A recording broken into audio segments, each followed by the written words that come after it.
It's interesting because the strategy we pursued with Germany and Japan was unconditional surrender. Let's pause there. The concept of unconditional surrender defined how brutal and drawn-out World War II became. It left no diplomatic exit, only complete defeat. Now, do you think of that as different than, obviously we didn't commit genocide or anything, but do you think of that as different than the sort of total unlimited policy objectives that, for example, Germany had in Ukraine or Japan had in China? Or we also pursued unconditional surrender against the South in the Civil War, right? So how do you think about, because that's also something where your back is up against the wall. Why did that not result in the same kind of morale? Because the United States did not put the people of these countries on death ground. Death ground? This is a term from Sun Tzu. It means a situation where retreat is impossible, so people fight with everything they have. Notice here, the US made sure civilians didn't feel cornered like that. The leadership had self-put themselves on death ground by basically the problem for Tojo Hideki is if he backs down on anything, he's out of office. And then he doesn't know what happens after that. So he personally is on career death ground. And possibly he thinks, well, we were planning to, that he would get executed at the end of the war. Leaders like Tojo weren't just thinking about national strategy, they were making moves to save their own lives and legacies. That changes everything. But the Japanese people eventually figured out that they weren't on death ground. And in fact, the Japanese people were so exhausted by the whole thing that the society shattered. Japan wasn't just bombed into surrender, it was psychologically burned out. Years of warfare left people broken and willing to accept defeat.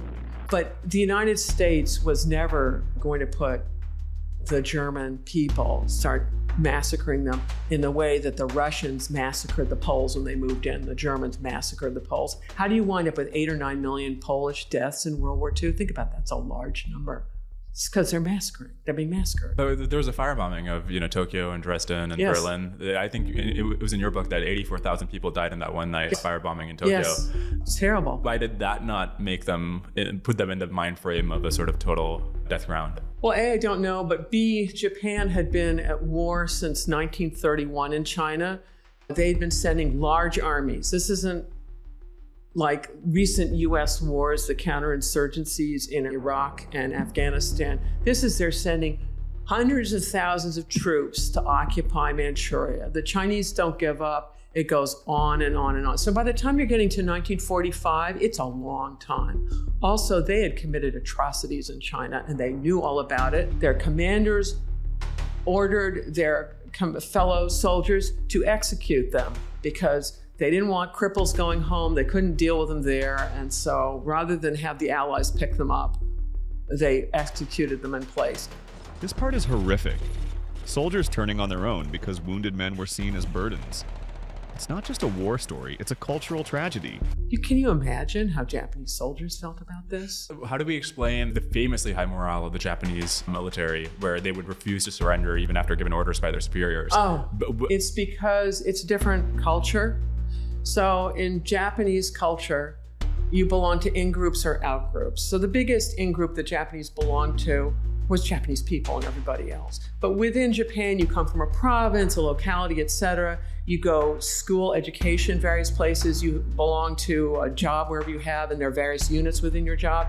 And you owe loyalty. It's obligations. In the West, it's all about liberties and my rights. In the East, it's about obligations to other people.